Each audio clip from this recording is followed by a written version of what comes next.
Bengaluru brand Bengaluru, ನಮ್ಮ ಬೆಂಗಳೂರು, ಜೊತೆಗೆ ಅಭಿವೃದ್ಧಿ ಹೊಂದಿದ ಬೆಂಗಳೂರು, ಅಭಿವೃದ್ಧಿ ಹೊಂದುತ್ತಿರುವ ಬೆಂಗಳೂರು ಅಂತ ಹೀಗೆ ಸರ್ಕಾರಗಳು ಆಗಲಿ ಅಥವಾ BBMP ಆಗಲಿ GBA ಆಗಲಿ ಸಾಕಷ್ಟು ಹೇಳಿಕೆಗಳನ್ನು ನೀಡ್ತಾನೆ ಬರ್ತಾ ಇದೆ. ಆದರೆ ಬೆಂಗಳೂರಲ್ಲಿ ಯಾವೆಲ್ಲ ರೀತಿಯ ಅವಾಂತರಗಳಿಗೆ ಅವಕಾಶ ಕೊಡುವಂತಹ ಗುಂಡಿಗಳು ತೆರೆದಿವೆ ಅನ್ನೋದು ಇದುವರೆಗೂ ಸಹ GBA ಆಡಳಿತ ಮಂಡಳಿಗೆ ಬಹುತೇಕ ಗೊತ್ತಿಲ್ಲ ಅನಿಸುತ್ತೆ. ಸೊ ನಾನು ಅವರಿಗೆ ಇಲ್ಲಿ ಯಾವ ರೀತಿಯಾಗಿ ಪರಿಸ್ಥಿತಿ ಇದೆ ಅನ್ನೋದನ್ನು ಒಂದು ವರದಿ ಸಹಿತ ವಿವರಿಸುವ ಒಂದು ಪ್ರಯತ್ನವನ್ನು ಮಾಡ್ತೀನಿ. ಸದ್ಯ ನಾನೀಗ ಬೆಂಗಳೂರಿನ ಹೃದಯ ಭಾಗದಲ್ಲಿರುವಂಥ ಶಿವಾನಂದ ವೃತ್ತದಲ್ಲಿರುವುದು. ಇಲ್ಲಿ ರಸ್ತೆ ಪಕ್ಕದಲ್ಲಿಯೇ ಒಂದು ಗುಂಡಿ ಥರ ನಿರ್ಮಾಣವಾಗಿರುವಂಥದ್ದು. ಕಾರಣ ಅಲ್ಲಿ ಕಾಮಗಾರಿ ಮಾಡಿ ಅರ್ಧಕ್ಕೆ ಬಿಟ್ಟು ಹೋಗಿರೋ ಕಾರಣ ಅಲ್ಲಿ ಗುಂಡಿಯಂತೆ ನಿರ್ಮಾಣವಾಗಿರುವುದು. ಅದು ಸಾಕಷ್ಟು ಆಳವಾಗಿದೆ. ನಿಮಗೆ ದೃಶ್ಯಾವಳಿಗಳಲ್ಲಿ ನಾನು ತೋರಿಸ್ತಾ ಹೋಗ್ತಾ ಇದ್ದೀನಿ. ಸೊ ಇಲ್ಲೇ ಪಕ್ಕದಲ್ಲಿಯೇ ವಾಹನಗಳು ಓಡಾಡ್ತವೆ. ಆದರೂ ಸಹ ಇಲ್ಲಿ ಯಾವ ಸಂದರ್ಭದಲ್ಲಿ ಅಪಘಾತ ಆಗುತ್ತೆ, ಯಾವ ಸಂದರ್ಭದಲ್ಲಿ ಅವಘಡ ಸಂಭವಿಸುತ್ತೆ ಅನ್ನೋದು ಅರ್ಥವಾಗೋದಿಲ್ಲ. ಅಷ್ಟರ ಮಟ್ಟಿಗೆ ಇದು ಭಯಾನಕ ಸ್ಥಿತಿಯಲ್ಲಿದೆ. ಅದು ಓಪನ್ನೇ ಆಗಿದೆ. ಸಾಕಷ್ಟು ಎಲ್ಲೋ ಒಂದು ಕಡೆ ಅಪ್ಪಿತಪ್ಪಿ ಇಲ್ಲಿ ಬಸ್ಗಳು ಸಹ ಓಡಾಡ್ತವೆ. ನಾನು ತೋರಿಸ್ತೀನಿ ನಿಮ್ಮ ದೃಶ್ಯಾವಳಿಗಳಲ್ಲಿ. ಗುಂಡಿಯ ಪಕ್ಕದಲ್ಲಿಯೇ ಬಸ್ ಇದೆ. ಆ ಬಸ್ ಒಂದು ವೇಳೆ ವಾಹನ ಎಲ್ಲೋ ಒಂದು ಕಡೆ ಬಸ್ ಟೈರ್ ಒಂದು ವೇಳೆ ಇದ್ರ ಮೇಲೆ ಬಂದರೆ ಇಲ್ಲಿ ಒಂದು ದೊಡ್ಡ ಅನಾಹುತವು ಸಂಭವಿಸುವ ಸಾಧ್ಯತೆಯನ್ನು ನಾವಿಲ್ಲಿ ತಳ್ಳಿ ಹಾಕೊಂತಿಲ್ಲ. ಅಷ್ಟರ ಮಟ್ಟಿಗೆ ಇಲ್ಲಿ ಅನಾಹುತಕ್ಕೆ ಆಹ್ವಾನ ನೀಡುವಂಥ ಒಂದು ಗುಂಡಿ ಅಂದರೆ ಡ್ರೈನೇಜ್ ಓಪನ್ ಇರುವಂಥ ಸನ್ನಿವೇಶ ನಿರ್ಮಾಣವಾಗಿರುವಂಥದ್ದು. ಇದು ಅಂದರೆ ಇಲ್ಲಿನ ಸ್ಥಳೀಯರು ಹೇಳೋ ಪ್ರಕಾರ 3 ರಿಂದ 4 ದಿನಗಳಾದರೂ ಸಹ ಇಲ್ಲಿ ಯಾವುದೇ ರೀತಿಯಾದ ಕ್ರಮಗಳನ್ನು ಕೈಗೊಳ್ತಾ ಇಲ್ಲ. GBA ಇದರಲ್ಲಿ ಸಂಪೂರ್ಣವಾಗಿ ನಿರ್ಲಕ್ಷ್ಯ ವಹಿಸಿದೆ. ರಾತ್ರಿ ಹೊತ್ತಿನಲ್ಲಿ ಯಾರಾದರೂ ಅಪ್ಪಿತಪ್ಪಿ ಇದರಲ್ಲಿ ಕಾಲು ಇಟ್ಟರೆ ಅಥವಾ ಕಾಲು ಜಾರಿ ಬಿದ್ದರೆ ಅಥವಾ ಯಾವುದೇ ರೀತಿಯಾಗಿ ಬೈಕ್ಗಳು ಇದರಲ್ಲಿ ಸ್ಕಿಡ್ ಆದರೆ ಅನಾಹುತ ಸಂಭವಿಸುವ ಸಾಧ್ಯತೆಗಳಿವೆ. ಆದರೂ ಸಹ GBA ಇದ್ರ ಬಗ್ಗೆ ಗಮನ ಹರಿಸ್ತಾ ಇಲ್ಲ ಅನ್ನೋದು ಸಾಕಷ್ಟು ಸಾರ್ವಜನಿಕರ ಆಕ್ರೋಶಕ್ಕೆ ಕಾರಣವಾಗಿದೆ.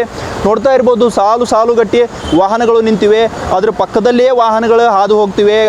ಆ ಒಂದು ಗುಂಡಿ ಇದೆಯಲ್ಲ, ತೆರೆದ ಗುಂಡಿ, ಅದರ ಪಕ್ಕದಲ್ಲಿಯೇ ವಾಹನಗಳು ಹಾದು ಹೋಗ್ತಿವೆ. ಆದರೂ ಸಹ ಇಲ್ಲಿ ಯಾರೂ ಸಹ ಇದ್ರ ಬಗ್ಗೆ ಗಮನ ಹರಿಸ್ತಾ ಇಲ್ಲ ಅನ್ನೋದು ಸಾಕಷ್ಟು ದುರಂತದ ವಿಚಾರ.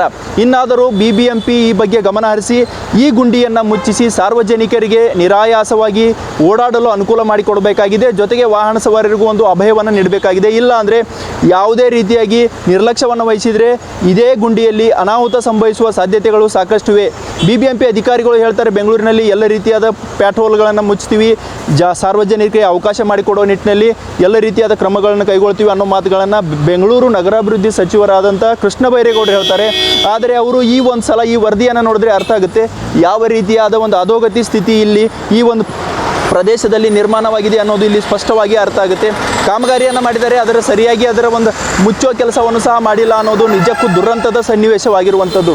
ಅಂದರೆ ನೋಡ್ತಾ ಇರ್ಬೋದು ದೃಶ್ಯಾವಳಿಗಳಲ್ಲಿ, ಗುಂಡಿಯ ಪಕ್ಕದಲ್ಲಿಯೇ ಒಂದು ಪ್ರತಿಷ್ಠಿತ ಹೋಟೆಲ್ ಇದೆ. ಸಾಕಷ್ಟು VIP ವಾಹನಗಳು ಸಹ ಇಲ್ಲಿ ಓಡಾಡ್ತವೆ. ಅಂದರೆ VIP ವಾಹನಗಳು ಎಕ್ಸಿಟ್ ಆಗೋ ನೇರ ಮಧ್ಯದಲ್ಲಿ, ಅಂದರೆ ರಸ್ತೆ ಮಧ್ಯದಲ್ಲಿಯೇ ಈ ಗುಂಡಿ ಇರುವಂಥದ್ದು. ಒಂದು ವೇಳೆ ಎಲ್ಲೋ ಒಂದು ಕಡೆ ಅಪ್ಪಿತಪ್ಪಿ ಆ ಕಾರ್ಗಳ ಟೈರ್ ಸಹ ಇಲ್ಲಿ ಗುಂಡಿ ಮೇಲೆ ಹೋದರೆ ಇಲ್ಲಿ ಸಹ ಅನಾಹುತ ಆಗೋದು ಇಲ್ಲಿ ಸ್ಪಷ್ಟವಾಗಿ ಅರ್ಥ ಆಗುತ್ತೆ.